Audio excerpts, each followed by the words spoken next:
안녕하세요, 구독자 여러분. 구독과 좋아요는 채널 운영에 큰 힘이 됩니다. 안녕하세요.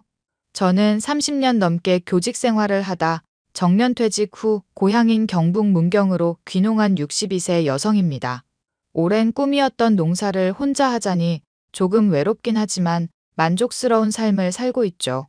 교직 생활하면서 영어를 가르쳤던 터라 주말이 되면 마을 어르신들께 소소하게 영어 가르쳐드리는 봉사활동도 하고 있어요. 농사를 지으며 허리춤에 이동식 라디오로 여러 사연을 듣는 게 유일한 낙이랍니다. 지난 주말에는 아들이 재혼했고 현재 스위스에서 신혼여행 중인데요. 60년 넘게 인생을 살면서 제일 기가 막히고 어이없었던 사람에 대한 이야기를 하려고 해요. 저희 가족이 다시는 떠올리기 싫은 사람이기도 해서 누군가에게 이야기를 한다는 건 누워서 침 뱉기지만 제 사연이 많은 공감이 될 것 같아서 이참에 용기 내서 사연을 보내봅니다. 저는 대학 시절 같은 과 동기생이었던 남편과 일찌감치 연애를 시작했어요. 같이 임용고시를 보고 오랜 세월 교직 생활에 몸을 담그며 서로에 대한 사랑과 믿음으로 매일을 살았죠. 그렇게 남편과 결혼을 하고 그렇게 눈에 넣어도 안 아플 아이를 갖게 되었고 저희는 어떤 가정보다 행복하게 살고 있었습니다. 하지만 아들이 전역하기 전 제 남편은 말기암 판정을 받고 손을 써볼 수도 없이 하늘로 떠나게 됐습니다. 저는 한동안 아무것도 할 수 없는 슬픔에 빠졌고 그 슬픔을 이겨내는 데는 많은 시간이 걸렸죠. 그렇게 슬픔을 이겨내고 아들과 저는 일상으로 돌아왔어요. 아들은 항공사에 취직했고 좋은 인연을 만났다며 소개해준다더군요. 유명한 한정식집에서 보기로 하고 설렘 반 기대 반으로 만나게 되었죠. 지금 생각해보면 절대 만나지 말았어야 했을 인연이었지만 말입니다. 첫 며느리 단아하고 단정한 겉모습에 속아 화기애애한 분위기로 상견례를 마무리 지었고 다음날 아들과 통화를 했어요. 엄마, 나야. 이제 근무 끝나고 연락하네. 그러게, 다음에 와도 된다니까. 너 피곤하잖아. 아니야, 그 사람 일정도 맞추고 어제가 차라리 나았어. 나 장기 출장도 잡혀있고 그 전에 해치우려고 약속 잡은 거거든. 아이고, 뭐가 그리 급해서. 어제 얘기 나눠보니까 사람이 참 착하더라. 그지? 우리 수진이 천사 같지? 이 팔불출아, 벌써부터 아주 난리네. 엄마는 네가 좋다고 하면 다 좋아. 사람도 착해 보이고 상냥한 게 아주 마음에 쏙 들더라. 정말? 그럼 엄마 대답 긍정적으로 봐도 되는 거야? 그래, 너희들 나이도 있고 이왕 결혼하는 거 30 되기 전에 하는 것도 나쁘진 않지. 정말? 수진이한테 말한다? 그렇게도 좋니? 그럼 내가 사랑하는 사람이랑 결혼해서 행복하게 사는 게 얼마나 큰일인데. 엄마 고마워. 너희 아버지도 이 모습을 같이 봤어야 하는데. 아이, 왜? 또 그래. 아버지도 분명히 좋아하실 거야. 그럼 너희 아버지처럼 순한 사람도 없었는데. 아무튼 수진이한테 이야기 잘해주고 그쪽 집이랑도 이야기해서 적당한 날에 날 잡아. 알겠어. 수진이랑 이야기해보고 알려줄게. 그나저나 너는 이 아가씨 어떻게 만난 거야? 뭐 하는 집안인지 물어봐도 돼? 가볍게 인사 오는 자리라서 함부로 물으면 기분 나빠할까봐 아무것도 못 물어봤네. 아, 수진이네. 그냥 보통 평범한 집이지. 수진이는 승무원이고 아버님은 공무원 퇴직하시고 지금 아파트 경비 일하셔. 어머님은 주부시고. 그렇구나. 너희들이 좋다는데 반대할 이유도 없지. 아무튼 연락 다오. 알겠어, 엄마. 뭐가 그렇게 급했는지 결혼을 허락하고 나서 2주 정도 뒤에 바로 상견례를 하기로 했어요. 둘 다 30살 전에는 결혼하고 싶어 했고 저희도 부모된 입장에서 더 늦어봤자 좋을 건 없다 생각했습니다. 며느리를 처음 만나는 자리보다 상견례 자리는 몇 배나 더 떨리더군요. 어색한 침묵도 잠시 서로에게 필요한 질문들을 하며 대화를 이어나갔어요.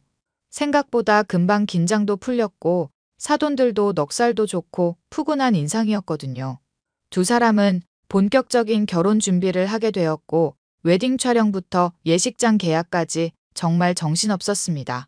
사돈이랑 중간중간 한 번씩 만나면서 커피 한잔 했어요.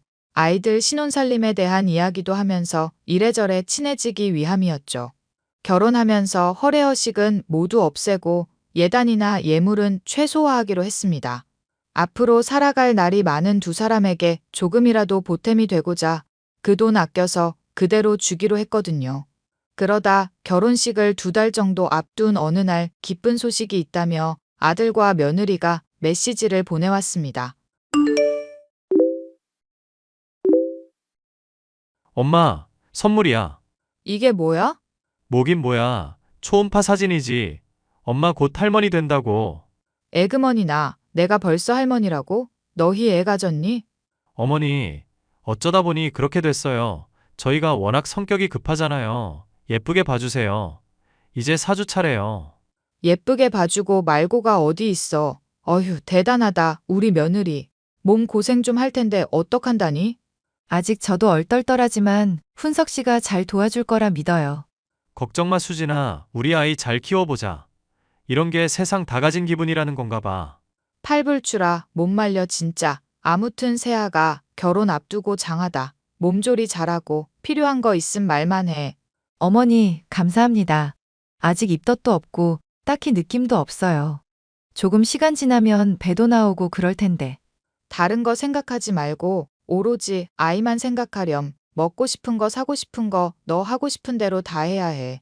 임신 때 맺힌 원하는 평생 가니까 눈치 보지 말고 하고 싶은 거 다 하고 살아. 엄마, 수진이한테 너무 관대한 거 아니야? 관대는 무슨. 당연히 해줘야 될 건데 아이 낳고 기르는 게 얼마나 힘든 일인지 아니? 너 새아가한테 잘해야 해. 알겠어, 엄마. 수진이는 내가 잘 챙길게. 지금 수진이 계좌로 1,500만 원 보냈다. 어? 갑자기 무슨 돈을? 아기용품도 사야 하고 이래저래 필요한 게 많을 거잖니? 내가 대충 들어보니까. 요즘엔 조리원도 예약제로 한다면서 임신 사실 알자마자 대기인지 뭔지 걸어야 겨우 조리원 입실할 수 있다더라. 미리미리 챙겨주는 거니까 그걸로 조리원도 빨리 계약해. 어머니, 너무 감사해요. 너무 많이 챙겨주셨어요. 섭섭지 않게 넣었으니까 부족하면 언제든지 말하고. 2달의 시간이 흘러 결혼 후 신혼여행에 다녀온 두 사람은 바쁜 나날을 보냈습니다.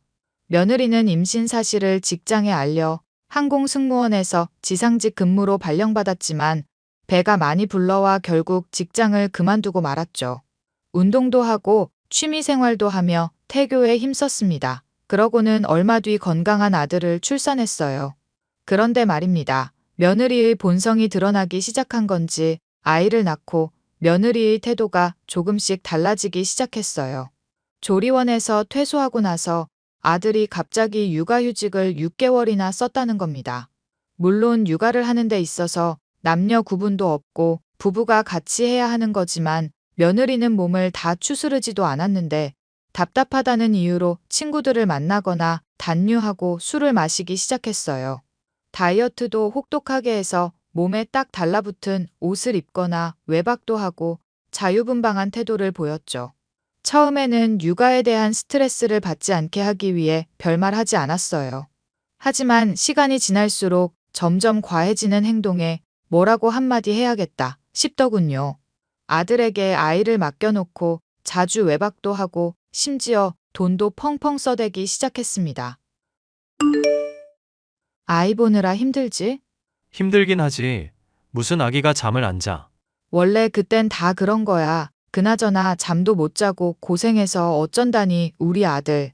뭐 어쩌겠어. 내 자식인데 내가 고생해야지. 아휴, 그럴 줄 알고 엄마가 너랑 세아가 보약 좀 지었다. 너 요즘 잠도 못 자고 얼굴 상태가 말이 아닐 거야. 뭐 그런 것까지 먹어. 너 잘 되라고 주는 거 아니야. 우리 손자 잘 키우라고 주는 거지. 고마워, 엄마. 그나저나 아이가 자꾸 보채네. 얘는 왜 자꾸 울지? 말도 못하는데 당연히 울지. 그나저나 수진이는 또 어디 갔어? 왜 너만 애를 보고 있냐고. 뭐 볼 일 있다고 나간 거지 뭐. 육아 스트레스 안 주려고 나도 모른 채 하고 있는 거니까 엄마도 그냥 그러려니 해. 보는 내가 다 속상해서 그러지.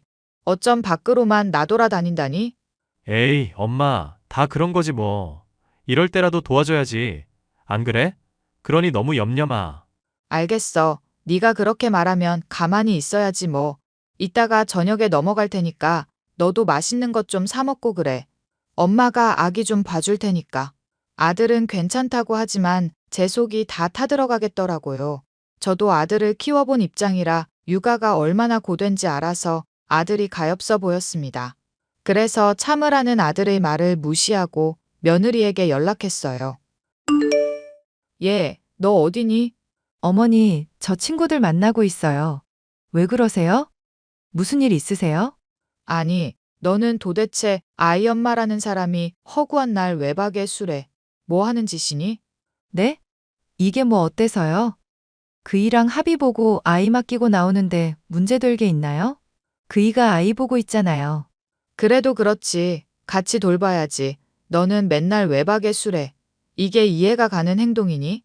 어머니, 혹시 꼰대짓 하려고 하시는 거 아니죠? 제가 일부러 밖에 나오는 줄 아세요? 아이 가지고 호르몬도 왔다 갔다 하고 제 의지와는 다르게 기분도 오락가락해. 집에 있으면 우울증 걸릴 것 같은데 이렇게라도 해야지. 어쩌겠어요? 너 말이면 다인 줄 아니? 내가 꼰대처럼 보일진 모르겠는데 네가 낳은 아이야. 그럼 정성을 보여야지. 왜 훈석이한테만 짐을 지게 하니? 아, 어머니 그만 좀 하세요. 지나치게 간섭하시는 것도 스트레스 불러오거든요. 뭐라고? 그만 좀 하시라고요. 그이랑 이야기하고 나오는 건데 왜 어머니가 뭐라고 하세요? 제가 나중에 연락드릴게요. 지금 친구들이랑 있는데 흥 깨져요. 그런 줄 알고 있을게요. 뭐? 예, 세아가. 며느리는 일방적으로 저와의 대화를 차단했고 속에서 열불이 났지만 정말 스트레스 받으면 어쩌나 하고 가만히 있을 수밖에 없었어요. 시간이 흘러 아이가 돌을 앞둔 어느 날 사건이 터지고 말았습니다. 아들이 복직을 앞두고 있었는데 불가피하게 육아휴직을 한 달 정도 더 연장해야 하는 상황이 와서 회사에 갈 일이 있었어요. 아이를 며느리에게 맡겼는데 낮에 아이를 재우고 친구들이랑 술 약속이 있다며 아이를 두고 나간 거 있죠? 저도 시장에서 장을 보고 있는데 평소 왕래를 자주 하던 옆집 아주머니가 연락을 해온 겁니다. 아이가 자지러지게 우는데 그칠 줄을 모른다며 집에 아무도 없는 것 같다며 빨리 와보라고 하더군요. 저는 이게 무슨 일인가 싶어 장 보던 거 그대로 던져두고 황급히 아들네 집으로 갔습니다. 세상에, 아이가 열이 불덩이에 온몸을 덜덜 떨고 있었는데 이대로 두면 큰일 날 것 같더라고요. 아이를 급하게 들쳐안고 근처 응급실로 달려가서 치료받았습니다. 급성폐렴에 갑작스러운 열경련이 온 거였고 며칠 입원해야 한다는 소리에 계속해서 아들과 며느리에게 연락을 했죠. 그러고는 한참 뒤 저녁 늦게 아들에게 연락이 왔는데 휴대폰이 고장나 이제 겨우 고쳤다며 무슨 일이냐길래 자초지종을 설명했습니다. 그리고 며느리는 여전히 연락 두절이었고요. 급한 대로 아들이 병원에 입원짐을 싸서 왔습니다. 아침이 되어서야 며느리가 연락이 닿았는데 전화를 받았더니 술 취한 목소리더라고요. 얘, 세아가, 내가 얼마나 전화를 했는데 왜 이렇게 연락이 안 되는 거니? 왜 연락하셨는데요? 저 친구들 만나러 나왔었죠. 아이 혼자 두고 어떻게 나갈 생각을 하니? 너 제정신이야? 아, 그이가 6시면 온다고 해서 아이 낮잠 자고 일어나면 그 시간이니까 다 준비해 놓고 간 거죠. 뭐가 잘못됐어요? 잘못돼도 한참 잘못됐지. 아이를 두고 집을 비우는 엄마가 어디 있어? 옆집 아줌마 아니었으면 정말 큰일 날 뻔했다. 왜요? 아이가 열이 펄펄 끓고 경련까지 하고 내가 응급실 데려갔기에 망정이지. 지금 훈석이가 애 데리고 입원해 있다. 네? 입원이요? 아무렇지도 않았는데? 아무렇지 않긴. 애가 급성폐렴에 열이 그렇게 있는데. 어휴, 내가 그때만 생각하면. 죄송해요. 괜찮아서 아픈 줄 몰랐어요. 그나저나 어머니, 얼마 뒤면 우리 집 장손 돌인데 선물은 큰 걸로 준비하셨죠? 아, 그러고 보니 벌써 시간이 그렇게 지났네. 돌잔치는 할 거니? 그럼요, 해야죠.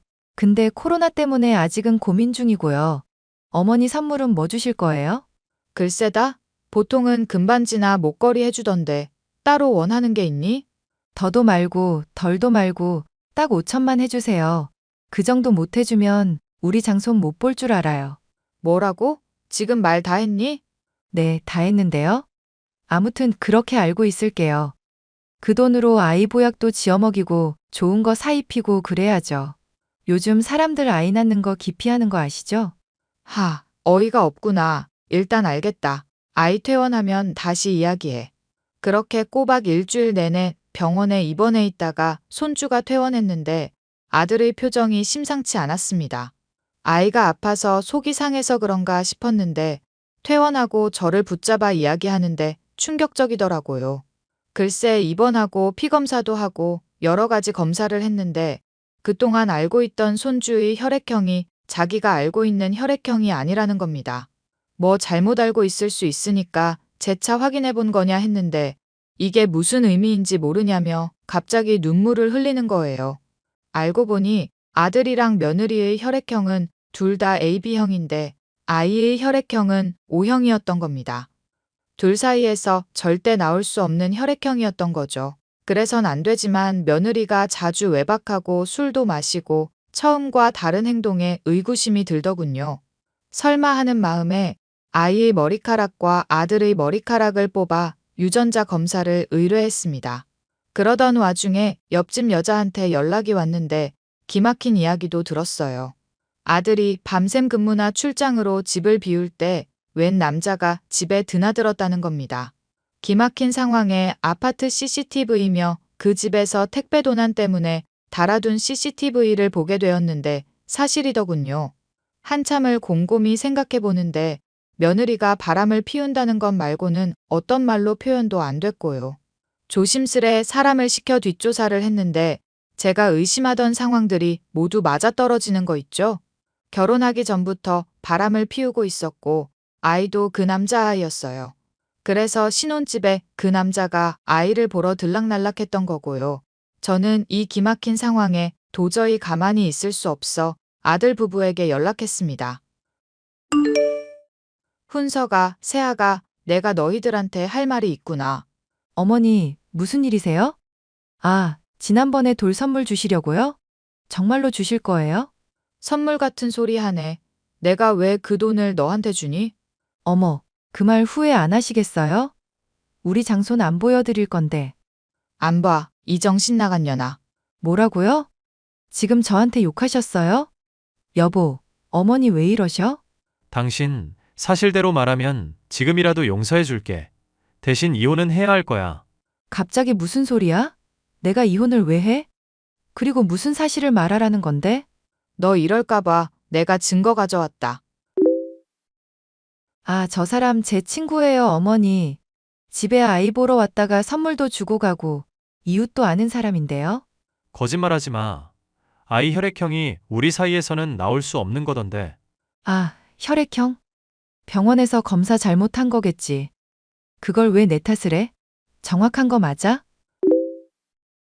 빼도 박도 못해 이년아. 남의 아이 데려와서 감히 우리 집안 핏줄이라고 속여? 어머니, 지금 뒷조사하셨어요? 이거 명예훼손인 거 아시죠? 당신 그만해. 이미 다 드러난 사실인데 엄마한테 그딴 식으로 말하지 마. 우리 깔끔하게 이혼하자. 뭐? 누구 맘대로 이혼이야? 어머니, 이거 다 오해예요.